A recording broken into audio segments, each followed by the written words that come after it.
Subscribe کیجئے ہمارے channel شاہد رضا اشرفی official کو اور بیل آئیکن کو پریس کیجئے جس سے آپ کو نئے نئے ویڈیو کی نوٹیفیکیشن ملتی رہے۔ تو ناظرین السلام علیکم ورحمۃ اللہ وبرکاتہ۔ آج کا بیان حضرت ثاقب رضا مصطفی کا بیان رہے گا شب برات کے حوالے سے، تو پورا بیان ضرور سنیں اور اس پر عمل بھی کریں۔ اور اگر ناظرین آپ کو ہم سے رابطہ کرنی ہے تو انسٹاگرام کا آئی ڈی آتا ہوگا، فالو کریں، میسیج کریں، انشاءاللہ ضرور رپلائی دیا جائے گا۔ اللہ سے دعا کریں کہ اللہ اس شب برات کے صدقے فعل سے ہر بلا مصیبتوں سے، پریشانیوں سے، آفتوں سے، بیماریوں سے ہم سب کی حفاظت فرمائے، ہمارے گھروں میں رحمت کی برسات ہو۔ تو چلیے بیان شروع کرتے ہیں، پورا بیان ضرور سنیں اور اس پر عمل بھی کریں۔ تو چلیے بیان شروع کرتے ہیں۔ شب برات کے نام سے معروف اور مشہور ہے۔ اس بابرکت شب کے دامن میں اتنی برکتیں اور اتنی رحمتیں ہیں کہ اللہ جل شانہ گناہ گاروں کو جہنم کی آگ سے آزاد فرما دیتا ہے۔ ام المومنین سیدہ طیبہ طاہرہ سیدہ عائشہ صدیقہ رضی اللہ تعالی عنہا فرماتی ہیں، ایک دن میں دیکھا کہ حضور میرے حجرہ میں نہیں ہیں، تو میں حضور کو تلاش کرنے نکلی۔ جنت البقیع میں آسمان کی طرف سر اٹھائے حضور اللہ سے التجائیں کر رہے تھے۔ مجھے دیکھا، ارشاد فرمایا، عائشہ کیا تم نے یہ سمجھا کہ اللہ کا رسول تم سے زیادتی کرے گا؟ فرماتی ہیں میں نے عرض کی یا رسول اللہ صلی اللہ علیہ وسلم، میں یہ سمجھا شاید آپ کسی زوجائے محترمہ کے حجرہ میں تشریف لے گئے ہیں۔ فرمایا آج لیلۃ النصف من شعبان کی 15ویں رات ہے، درمیانی شب ہے۔ اس رات کو اللہ تعالیٰ جل شانہ آسمان دنیا پہ نزول اجلال فرماتا ہے اور قبیلہ بنو کلب کی بکریوں کے بالوں سے زیادہ لوگوں کو جہنم کی آگ سے آزاد کر دیتا ہے۔ قبیلہ بنو کلب عرب کا بہت بڑا قبیلہ تھا جو بھیڑ بکریاں پالتے تھے اور لاکھوں کی تعداد میں ان کی بکریوں اور بھیڑوں کے ریوڑ تھے۔ تو اس قبیلے کی بکریوں کے بالوں سے بھی زیادہ گناہ گاروں کو جہنم کی آگ سے تھا جو بھیڑ بکریاں پالتے تھے اور لاکھوں کی تعداد میں ان کی بکریوں اور بھیڑوں کے ریوڑ تھے۔ تو اس قبیلے کی بکریوں کے بالوں سے بھی زیادہ گناہ گاروں کو جہنم کی آگ سے آزاد کر دیا جاتا ہے۔ تو یہ وہ بابرکت شب رحمت ہے، شب نور ہے، جس کے دامن میں اتنی برکتیں ہیں کہ کوئی محروم نہیں رہتا۔ صرف وہ بد نصیب لوگ جو شرک میں مبتلا ہیں، جو قطع رحمی کرتے ہیں، قاتل ہیں، عادی شرابی یا بدکار ہیں، انہیں اس مبارک رات میں محروم رکھا جاتا ہے، ورنہ اللہ کی رحمتوں کا عموم اس بابرکت راتوں میں اس قدر ہوتا ہے کہ کوئی گناہ گار جو اس کے حضور ہاتھ دعا کے لیے اٹھاتا ہے اور اپنا دامن پھیلا کے اس کی رحمتیں مانگتا ہے، اسے محروم نہیں رکھا جاتا، بلکہ اللہ سب گناہ گاروں کو جہنم کی آگ سے آزاد کر دیتا ہے۔ ایک روایت میں آتا ہے کہ اللہ لیلۃ النصف من شعبان کی 15ویں رات کو آسمان دنیا پہ اپنی رحمتوں سے جلوہ گر ہوتا ہے اور فرماتا ہے کوئی رزق مانگنے والا، میں اس کی جھولیاں بھر دوں، ہے کوئی مغفرت طلب کرنے والا، میں اس کے گناہ معاف کر دوں، ہے کوئی مجھ سے عافیت مانگنے والا، میں اس کو عافیتوں سے نواز دوں، ہے کوئی فلاں چیز مانگنے والا، ہے کوئی فلاں چیز مانگنے والا، اس کی رحمتیں آواز دیتی ہیں اور یہ آواز غروب آفتاب ہیں، اور یہ آواز غروب آفتاب سے لے کر کے طلوع فجر تک مسلسل بندوں کو دی جاتی ہے، اور بندے اس کے حضور اگر دستے طلب دراز کریں، اپنی جھولی پھیلائیں، تو اللہ تعالیٰ ان کو ان کے مانگنے سے بھی زیادہ عطا فرماتا ہے۔ اس امت کو اللہ تعالیٰ نے اس طرح کی راتیں دے کر کے مغفرت، بخشش، غفران اور رحمتوں کی فراوانی نصیب کی ہے۔ میرے حضور نے ارشاد فرمایا، ایک شخص صبح سے لے کے ظہر تک مزدوری کرتا ہے، اس کو ایک قیراط ملتا ہے۔ ایک ظہر سے لے کر عصر تک مزدوری کرتا ہے، اس کا وقت تھوڑا ہے لیکن اس کو بھی ایک قیراط ملتا ہے۔ اور تیسرا شخص عصر سے لے کر مغرب تک مزدوری کرتا ہے، اس کو 2 قیراط ملتے ہیں، جبکہ اس کا وقت دونوں سے کم ہے۔ فرمایا پہلی مثال یہود کی ہے، دوسری مثال نصارہ کی ہے، اور تیسری مثال میری امت کی ہے کہ اس کو تھوڑے عمل پر زیادہ ثواب دیا جاتا ہے۔ تو یہود اور نصارہ نے اس پہ برا منایا، تو حضور علیہ السلام نے فرمایا کہ اللہ نے ان کے اجر میں تو کمی نہیں کی، لیکن مسلمانوں کو زیادہ اجر دے دیا، تو یہ اس کی کرم نوازی ہے۔ تو یہ تھوڑے وقت کی عبادتیں اور چند راتوں کی بیداری اور مخصوص اوقات میں اللہ کے حضور عبادت و ریاضت ایک گناہ گار کو کہاں سے کہاں تک پہنچا دیتی ہے، اس کے گناہوں کی معافی کا ذریعہ بھی بنتی ہے اور درجات کی بلندی کا سبب بھی۔ دیکھیے لیلۃ القدر ایک رات 1000 مہینے کی عبادتوں سے بہتر قرار پاتی ہے۔ اسی طرح دیگر مواقع ہیں کہ اللہ تعالیٰ اس امت کے لیے رکھے ہیں، رحمت رب بہانہ می طلب، اور یوں بھی پڑھا گیا رحمت رب بہانہ می طلب۔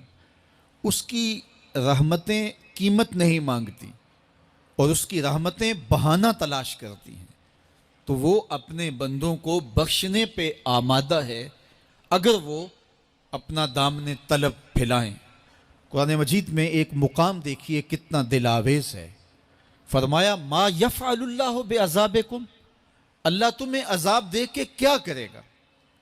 اس کی یہ چاہت نہیں ہے کہ تمہیں عذاب میں مبتلا کرے، اس کی چاہت یہ ہے کہ تم اس کی چوکھٹ پہ آؤ، جھولی پھیلاؤ، اس سے خیرات اور رحمت مانگو، اور وہ تمہارے ماضی کے سارے گناہ معاف کر کے، ساری غلطیاں معاف کر کے تمہیں اپنی رحمتوں سے مالا مال فرما دے۔ تو وہ بندوں کو بخشنے پہ، بندوں کی مغفرت کرنے پہ آمادہ ہے اور اس کی رحمتیں بہانے تلاش کرتی ہیں۔ اللہ اکبر۔ اور دوسری جانب اس کے بندے، اس کے مملوک، اس کی مخلوق، اور مخلوق کی گناہگار اور نیکوکار اس کی رحمتوں کے طالب ہوتے ہیں، بلکہ وہ گناہ کرنے کے بعد جب معافی مانگتے ہیں تو اللہ کو یہ معافی بہت پسند ہے۔ معافی مانگنا، اس کے حضور اپنے دامن کو پھیلانا، وہ اس کو بہت زیادہ محبوب ہے۔ انسان کی فطرت کے اندر گناہ رکھا گیا ہے۔ آگ، ہوا، مٹی، پانی، یہ ان 4 چیزوں کا مرکب ہے۔ اس کے جو عناصر ہیں اس میں کبھی اعتدال قائم نہیں رہتا اور اس سے گناہ سرزد ہو جاتے ہیں۔ گناہ کرنے کے بعد بندے کا اس گناہ پہ اصرار کرنا، اڑ جانا، ضد کرنا، توبہ نہ کرنا، اللہ کو یہ پسند نہیں۔ لیکن اگر اس سے گناہ سرزد ہو جائے تو پھر وہ توبہ کر لے تو اللہ کو یہ بہت زیادہ پسند ہے۔ جو اس سے ہو سکے نیکی وہ اللہ کے حضور پیش کرے، لیکن اس کے اندر جو شر رکھی گئی ہے، اس کے اندر جو قوتیں گناہ کی رکھی گئی ہیں، اس سے اگر اس سے گناہ سرزد ہو جائے تو پھر وہ اللہ سے توبہ کرے، اللہ کی طرف رجوع کرے، تو اللہ اس کی توبہ کو نہ صرف قبول کرتا ہے بلکہ اس کے گناہوں کو معاف کرتا ہے اور گناہوں کو بدل کے نیکیوں میں تبدیل کر دیتا ہے۔ جب گناہ نیکیوں میں تبدیل ہو گئے تو جتنا بڑا گناہ گار تھا اتنا بڑا نیکوکار ہو گیا۔ حضرت سیدنا عمر رضی اللہ تعالیٰ عنہ بازار میں جا رہے تھے تو ایک شرابی نے ہاتھ میں بوتل پکڑی تھی شراب کی، تو حضرت عمر ہاتھ میں درہ رکھتے تھے اور آپ کا جاہو جلال دیدنیت ہوتا، تو جو ہی حضرت عمر رضی اللہ تعالیٰ عنہ کو اس نے دیکھا تو ڈر گیا، اور دل ہی دل میں کہا اے اللہ آج عمر کے قہر سے بچا لے، میں تیری بارگاہ میں سچی توبہ کرتا ہوں، اور جلدی سے شراب کو بغل میں چھپا لیا۔ اتنے میں حضرت عمر سر پہ پہنچ گئے اور گرج کر کڑک کے کہا کہ یہ تیری بغل میں کیا ہے؟ چونکہ اس کو بوتل چھپاتے دیکھا تھا تو وہ ڈر گیا اور ڈرتے ڈرتے کہنے لگا حضرت یہ سرکہ ہے۔ اب تھی تو شراب، لیکن ڈرتے ہوئے بولا حضرت سرکہ ہے۔ تو حضرت عمر نے کہا نکال۔ جب نکالا تو شراب نہیں تھی، واقعی سرکہ بن چکا تھا۔ تو جب اللہ کے حضور کوئی توبہ کرتا ہے، اللہ اس کے گناہوں کو بدل کے نیکیوں میں تبدیل کر دیتا ہے۔ حدیث پاک میں آتا ہے کہ قیامت کے دن اللہ ایک شخص کو کہے گا کہ اپنا نامہ اعمال پڑھ، تو وہ نامہ اعمال پڑھنے لگ جائے گا۔ تو نامہ اعمال کے اندر چھوٹے گناہ بھی ہوں گے، بڑے گناہ بھی ہوں گے۔ تو اللہ سے حیا کرتے ہوئے، شرم کرتے ہوئے وہ بڑے بڑے گناہوں کو چھوڑتا جائے گا اور چھوٹے چھوٹے گناہوں کو پڑھتا رہے گا۔ جب وہ سارے گناہ پڑھ چکے گا اور کتاب ختم ہوگی تو اللہ تعالیٰ اسے فرمائے گا میرے بندے تو نے یہ جتنے گناہ پڑھے ہیں میں نے سب کو بدل کے نیکیوں میں تبدیل کر دیا۔ تو بندہ کہے گا اللہ ابھی تو میرے بڑے بڑے گناہ رہتے ہیں جو میں نے پڑھے ہی نہیں۔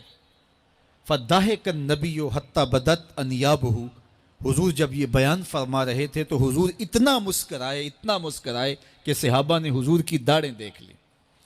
تو پہلے وہ بڑے بڑے گناہ چھوڑے جا رہا تھا، لیکن جب اللہ فرمائے گا کہ میں تیرے گناہوں کو بدل کے نیکیوں میں تبدیل کر دیا تو وہ کہے گا ابھی تو بڑے بڑے گناہ رہتے ہیں جو میں نے ابھی پڑھے ہی نہیں۔ تو جب کوئی بندہ اس کے حضور توبہ کرتا ہے، اللہ یہ نہیں دیکھتا اس نے گناہ کتنے کیے ہیں، یہ دیکھتا ہے بندہ آیا میری چوکھٹ پہ ہے تو اللہ اس کے پچھلے سارے گناہ معاف فرما دیتا ہے۔ اللہ اکبر۔ میرے اور آپ کے آقا و مولا نے اللہ کے حضور توبہ کرنے اور اس پر اللہ کی خوشی اور اللہ کی خوشنودی کا ذکر کرتے ہوئے ایک مثال بیان فرمائی کہ ایک شخص صحرا میں سفر کر رہا تھا تو وہ ایک درخت کے نیچے دوپہر کاٹنے کے لیے، سستانے کے لیے رک گیا اور درخت کے ساتھ اپنے اونٹ کو باندھ دیا اور خود لیٹ گیا تاکہ دوپہر کاٹ لوں۔ تھوڑی دیر کے بعد جب اس کی آنکھ کھلی تو اس نے کیا دیکھا کہ اونٹ ماں ساز و سامان کے ساتھ غائب ہے۔ اب صحرا میں اونٹ کا گم ہو جانا گویا زندگی چلے جانے کے مترادف ہے۔ تو اس نے دائیں بائیں بھاگ دوڑ کے دیکھا کہ کہیں اونٹ کا نشان مل جائے، لیکن اونٹ کا نشان نہیں ملا۔ تا حد نظر کوئی انسانی آبادی نہیں۔ وہ بھاگا اور تھک ہار کے دوبارہ اسی درخت کے نیچے بیٹھ گیا اور پیاس سے ہلکان ہوا جا رہا تھا اور درخت کے ساتھ ٹیک لگا کے لیٹ گیا اور موت کا انتظار کرنے لگا۔ جن لوگوں نے صحرا کا سفر کیا ہے ان کو اس بات کا اندازہ ہوگا کہ کئی 100 میل تک انسانی آبادی ہی نہیں، اب نہ کچھ کھانے کے لیے بچا نہ کچھ پینے کے لیے بچا، اونٹ بھی غائب ہو گیا، توشہ بھی ساتھ ہی چلا گیا، تو اب ظاہر ہے سیدھی موت ہی نظر آ رہی ہے۔ تو وہ اس درخت کے ساتھ ٹیک لگا کے بیٹھ جاتا ہے اور موت کا منتظر ہوتا ہے۔ تھوڑی دیر کے بعد پھر اس کی دوبارہ آنکھ لگ جاتی ہے۔ جب دوبارہ آنکھ لگتی ہے تو تھوڑی دیر بعد پھر آنکھ کھلتی ہے۔ جب دوبارہ آنکھ کھلتی ہے تو دیکھتا ہے کہ اونٹ جو گما تھا ماں ساز و سامان کے اس کے پاس کھڑا ہے۔ تو صحرا میں اس حالت میں اونٹ کا مل جانا زندگی مل جانے کے مترادف ہے۔ تو وہ اتنا خوش ہوا کہ خوشی کی انتہا نہ رہی، بلکہ مسرتوں کے ہجوم میں درک گیا اور کہنے کیا لگا اللہم انت عبدی وانا ربک، اے اللہ تو میرا بندہ اور میں تیرا رب۔ کہنا تو یہ تھا کہ تو میرا رب اور میں تیرا بندہ، لیکن مسرتوں کا ہجوم ہی اتنا تھا، خوشیوں کا ہجوم ہی اتنا تھا کہ زبان پہ قابو نہ رہا۔ کسی کے آنے سے ایسے ہوش اڑے ساقی کے، شراب سیخ پہ ڈالی اور بوتل میں کباب۔ کہنا یہ تھا اللہم انت ربی وانا عبدک، لیکن اس قدر خوش ہوا جب بھی تیری قربت کے امکان نظر آئے ہم اتنے خوش ہوئے کہ پریشان نظر آئے۔ تو کہنا یہ تھا کہ اے اللہ تو میرا رب اور میں تیرا بندہ، لیکن خوشیوں کے ہجوم میں وہ کہتا ہے اللہم انت عبدی وَأَنَا رَبُّكَ، اے اللہ تو میرا بندہ اور میں تیرا رب۔ حضور یہ بات بیان کرنے کے بعد صحابہ سے پوچھتے ہیں کہ ذرا بتاؤ اس بندے کو کتنی خوشی ہوئی کہ خوشی میں زبان بھی قابو نہ رہی اور اپنے آپ پہ کنٹرول نہ رہا، اور خوشیوں کے ہجوم میں اسے یہ بھی پتہ نہیں چل رہا کہ وہ کیا بول رہا ہے۔ تو صحابہ نے عرض کی حضور بہت زیادہ اسے خوشی ہوئی۔ تو میرے حضور نے یہ بات کرنے کے بعد ارشاد فرمایا، جس طرح اس کو گما ہوا اونٹ ملا اور اس کی خوشی کی انتہا نہ رہی، تو فرمایا جب کوئی شخص توبہ کرتا ہے اور اللہ کی حضور پلٹ کے آتا ہے، گناہوں سے معافی مانگ کے اس کی دہلیز پہ آتا ہے، میرے حضور نے فرمایا اللہ اس سے بھی زیادہ خوش ہوتا ہے۔ ناظرین ویڈیو اگر اچھی لگے تو ضرور ویڈیو کو لائک کریں، اور ہمارے چینل پہ اگر نئے ہیں تو ضرور سبسکرائب کریں، اور اللہ سے دعا کریں کہ اللہ ہمیں نیک عمل کرنے کی توفیق عطا فرمائے، ہر بلا مصیبتوں سے، پریشانیوں سے، آفتوں سے، بیماریوں سے حفاظت فرمائے، اور سب بارات کے صدقے فیل سے ہم سب کی مغفرت عطا فرمائے، ہم سب کی دعاؤں کو قبول مقبول فرمائے۔ تو چلیے ناظرین ملتے ہیں اگلی ویڈیو میں، تب تک کے لیے السلام علیکم ورحمۃ اللہ وبرکاتہ۔ ویڈیو اچھی لگے تو ہمارے ویڈیو کو لائک کریں اور ہمارے چینل کو سبسکرائب کریں۔ شکریہ۔